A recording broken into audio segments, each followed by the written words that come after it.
the starting point of this discussion, and forgive me if you're not a hockey fan, but one of the most profound things that Wayne Gretzky ever said was he said he doesn't go to where the puck is, he goes to where the puck is going to be. And that is how you become great in hockey. It is also how you become great in other things in society. And if you're young and if you're interested in engaging in this economy, you have to know where the puck is going to be. And in that regard, there's some very serious things happening, and you are not being informed. I will say that. I invest 100% every single day. I am scanning information. I'm doing things. I'm trying to be as full knowledgeable as I can, based on many years of personal experience. And there are a number of things that are coming. And my vision of the world is different than what you read in the newspaper. Okay. So what I thought I'd do is take a few minutes and go through the near-term societal change factors affecting everything. Okay, this is where the puck is going to be, according to Gord Miller. I mean, after Wayne Gretzky, this is what you got. What you see is what you get.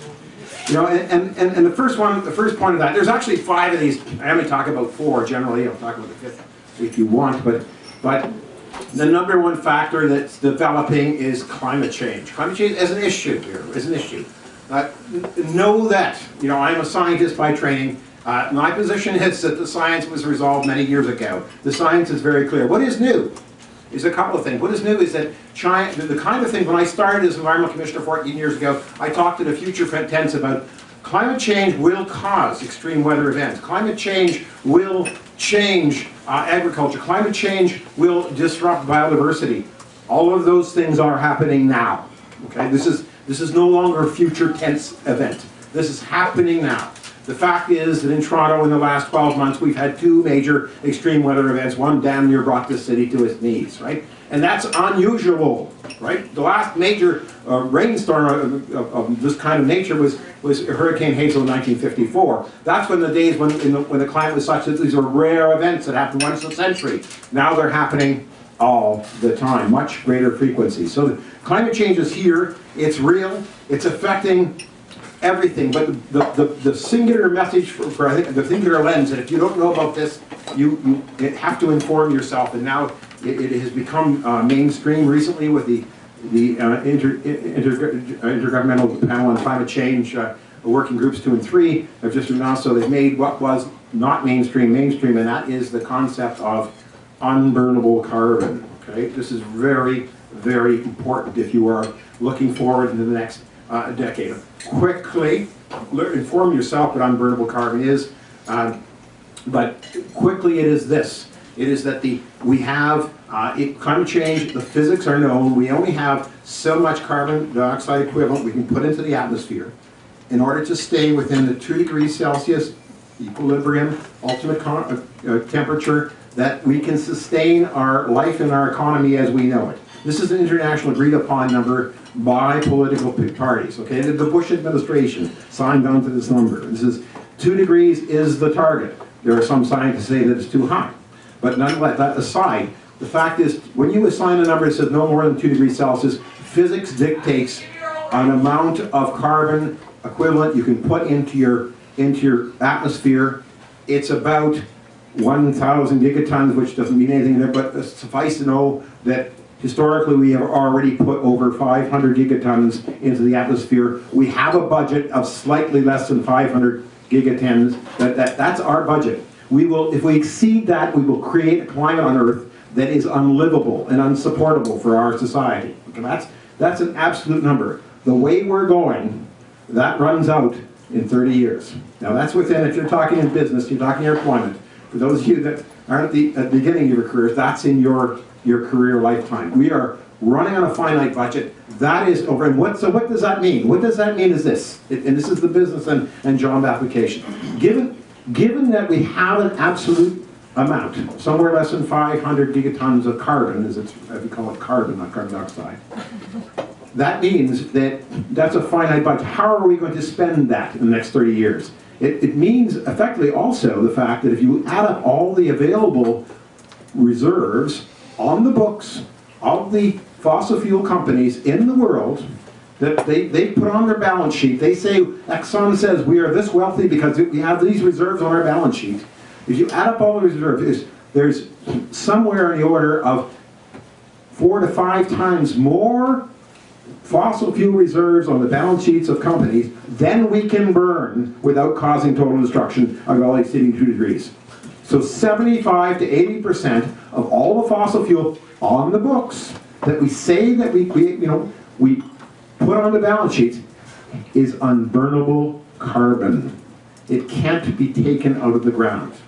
And that is the most profound thing, and it was started in the, if you like, on the fringe of economics, and it moved forward to the radical Bill McKibben going to universities in the United States and doing his great tour, and now it is in the IPCC reports, it's in the World Bank reports, it is absolutely mainstream. We haven't come to terms with it, but know this, we can't burn 75 to 80% of the coal, gas, and petroleum that we have identified already.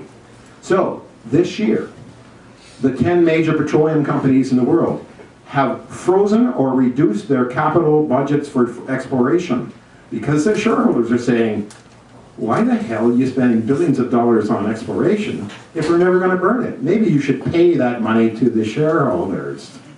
So the world is changing. That is, unburnable carbon is a profound thing. So what does it mean? It means a whole bunch of things. It means that we only have 30 years, we have this budget, we have to be wise in how we spend it. And the kind of impact it's going to have is in the sectors of our economy which are most consumptive of petroleum and things like transportation. So transportation is our big burners, the biggest sector of the Ontario greenhouse gas sources, and that's true in many, many jurisdictions.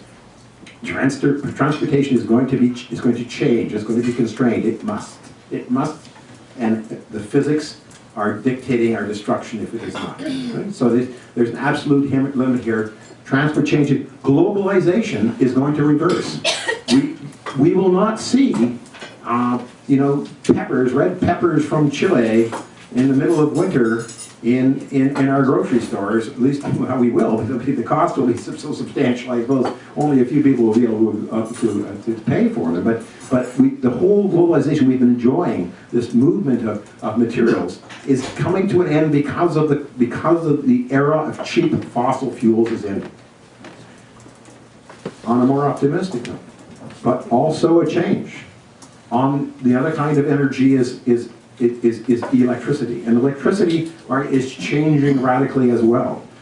It traditionally has been dominated by a big central nuclear fossil fuel generating stations, like hydroelectric too, where you can get it, and centrally generating electricity, pumping it out to the people. That system is maxed out and changed. We got rid of our coal plants in Ontario. That's just the start. The world is radically changing before our eyes, and interesting enough, in the electricity sector, there's actually some good news, and good news in terms of opportunities.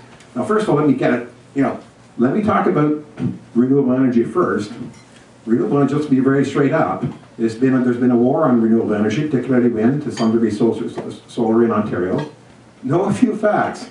There's a place called Texas, and that Texas has its own grid. By the way, it doesn't have a grid that's joined with another American grid.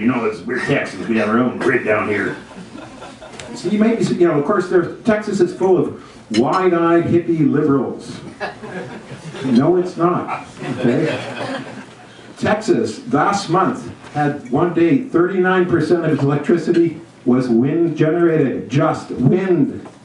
Okay? Texas is the biggest center of wind, and Texans don't invest in wind because they're wide-eyed liberals. They invest in wind because it's the cheapest damn source of electricity for Texas, and they're making a ton of money on it. And that's the world is changing, okay? Changing. So add the fact that renewable energy. No, for some of you younger ones who don't know the name, you know the name Amory Lovins.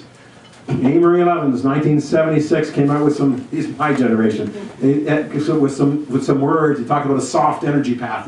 He talked about, you can look it up in Wikipedia, like everything else.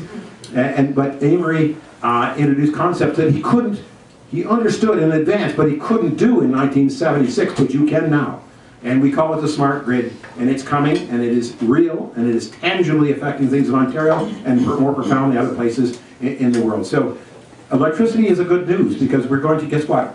It's no longer about building big centralized plants. I'll tell you right now, there is never going to be a new nuclear plant in the province of Ontario.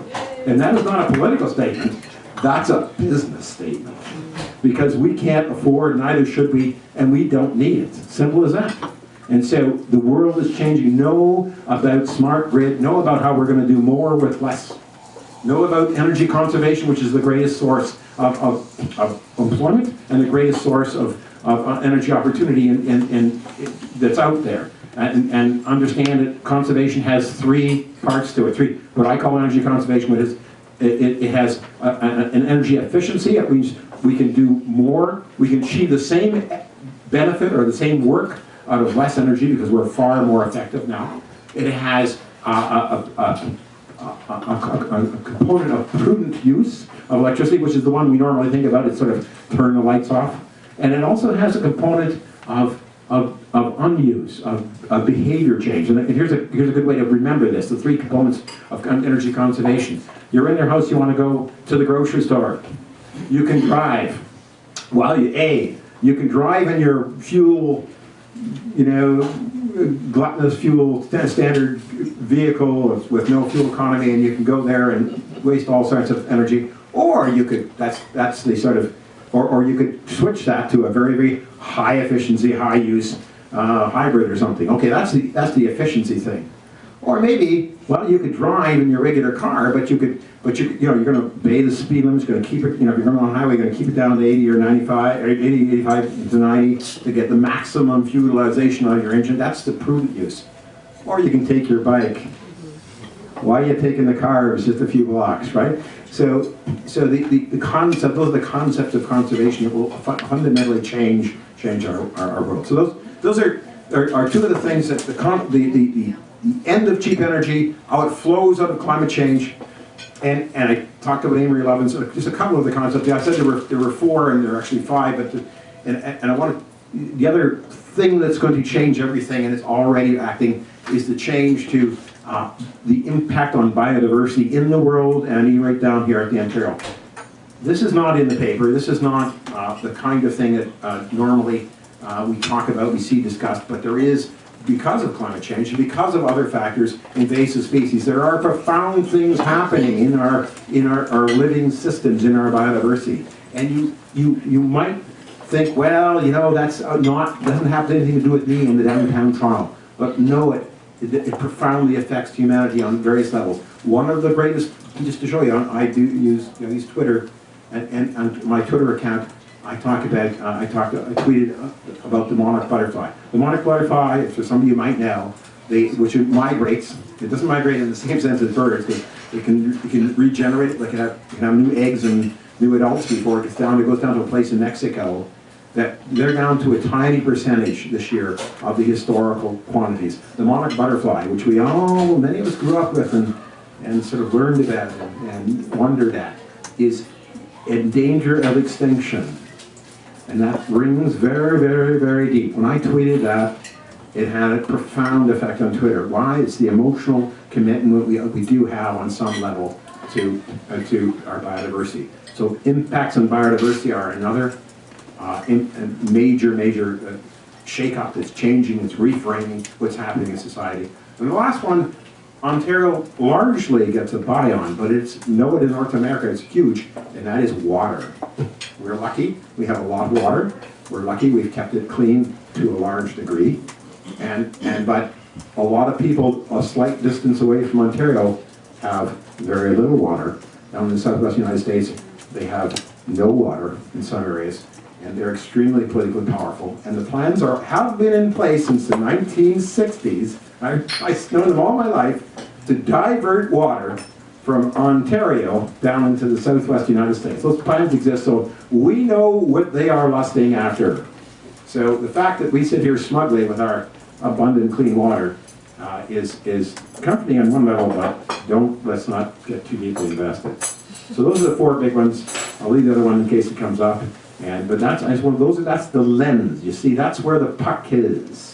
And that's not what's being talked about generally. Those are the long-term factors that will affect everything going forward. So I'll turn it over.